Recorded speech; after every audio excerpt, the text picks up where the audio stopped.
మీకు దమ్ము ధైర్యం ఉంటే, మీరు మగాళ్ళైతే, మీకు నిజంగా పౌరుషం ఉంటే జగనన్న టచ్ చేసి చూడండి, మమ్మల్ని కాదు. చూస్తున్నారుగా ఈ మధ్యకాలంలో జగన్మోహన్ రెడ్డి గారు మాట్లాడుతూ కూడా 2.0 చూపిస్తానన్నాడు. దాని ఎలా ప్రభావాలు ఎలా ఉంటాయి? 2.0 ప్రభావితం ఎలా ఉంటుందంటే, రేపు శివతాండవమే.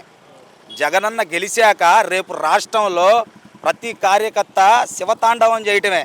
ఆ సామూరిని చూసి ఆ సామూరి తాండవానికి ఇక్కడ అల్లాడిపోతారు ఒక్కొక్కరు.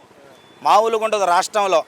ఈరోజు మీరు ట్రైలర్ చూపిస్తున్నారు, రేపు ఫుల్ సినిమా, 3 గంటల సినిమా కూర్చోబెట్టి చూపిస్తాడు వద్దన్న, కట్టేసి చైన్లతో.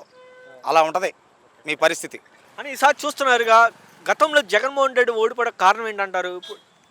గతంలో జగన్మోహన్ రెడ్డి గారు ఓడిపోవటానికి కారణం ఏదైతే ఉందో అతి మంచితనం అనేది కారణమేనన్నా.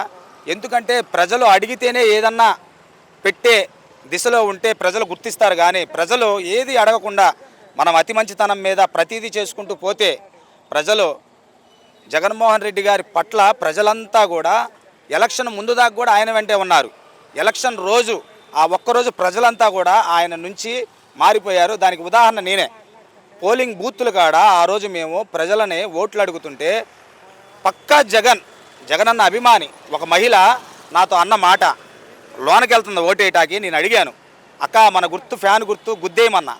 ఒకటే మాట చెప్పింది, తమ్ముడు నాకు 3 పిల్లలు ఉన్నారుగా తమ్ముడు, ఎలా ఏమంటావు తమ్ముడు అంది. అంటే ఈడ అర్థం ఏంటి, జగనన్న ఒకరికే అమ్మఒడిస్తున్నారు, నాకు ఈ 3 పిల్లలు ఉన్నారు, 3 బిడ్డలు ఉన్నారు కాబట్టి చంద్రబాబు నాయుడు గారు చెప్పిన తప్పుడు హామీకి వాళ్ళు లొంగిపోయారు. లొంగిపోవటం వల్ల ఆ మభ్యపెట్టిన మాటలకి వాళ్ళు ఇదైపోయి ఈరోజు వాళ్ళు జగనన్నను మోసం చేసింది కాక ఈరోజు వాళ్ళే మోసపోయారు అని ఈసారి చూస్తున్నారు. పవన్ కళ్యాణ్ గారు మాట్లాడుతూ కొన్ని సందర్భాల్లో ఈసారి 1 పరిమితం చేస్తాం, లాస్ట్ టైం 11 వచ్చిన 1కి పరిమితి చేయటం అంటే ఆయనకి చాలా ఇష్టం. ఎందుకంటే 2019లో ఆయన్ని ప్రజలందరూ కలిసి 1కే పరిమితం చేశారు కాబట్టి ఆ 1 అంటే ఆయనకి చాలా ఇష్టం. అటువంటి పరిణామాలు ఆయన చెయ్యాలనుకున్నా కానీ ఈ జన్మలో కాదు, ఇంకొక జన్మ ఏదన్నా ఉంటే ఆ జన్మలో కూడా సాధ్యం కాదు. మరి ఇంత క్లౌడ్ జగన్మోహన్ రెడ్డి ఇప్పుడు చూస్తున్నారు, ప్రతిపక్షంలో ఉన్నాడా అధికార పక్షంలో ఉన్నాడా కూడా తెలియని పరిస్థితిలో ఈ రాష్ట్ర ప్రజలు ఉన్నారు. కానీ ఎందుకని ఆ మూమెంట్ వచ్చిందంటారు జగన్ ఓడిపోయే కారణం? జగనన్న ఓడిపోవటానికి ఒకటే కారణం అన్న, జగనన్న అతి మంచితనం. ఆయన వెంట ఉన్న ప్రతి ఒక్కరిని ఆయన గమనించుకోలేకపోయాడు. ఆయన వెనకమాల ఆయన వెంట ఉన్న వాళ్ళే ఆయన మోసం చేశారన్న. నేను చెప్తున్నాను, ఆయన ఓడిపోతాడని పక్కాగా 6 నెలల ముందే డిసైడ్ అయిపోయింది. వాళ్ళు 6 నెలలు కూడా జగనన్నని ఏ స్థాయిలో ఓడించాలన్న ప్రయత్నం మీదే ఉన్నారు. కానీ ఓడించడం వాళ్ళ 6 నెలల ముందే ఈ చిన్న చిన్న కార్పొరేటర్ల కాడ నుంచి ఎవరైతే ఉన్నారో గల్లీ నాయకులు అందరినీ కొనిపాడేయటం అయితే జరిగింది. ఆ దిశగా వాళ్ళు జగనన్నను ఓడించారే. కానీ ఇప్పుడు రాజు అనే వ్యక్తి బలంగా ఉంటే సరిపోదు, ఆ రాజు వెంట ఉన్న సైన్యం కూడా బలంగా ఉండాలి. అప్పుడే ఆ రాజుని ఆ రాజ్యాన్ని ఎవరు ఓడించలేరు. కానీ ఇక్కడ జరిగింది ఏంటంటే, రాజు బలంగా ఉన్నాడు కానీ ఆ రాజు వెంటున్న కొంతమంది గుంట నక్కలు, కొంతమంది సైనికులు అమ్ముడుపోయి జగనన్నను ఓడించడం అయితే జరిగింది.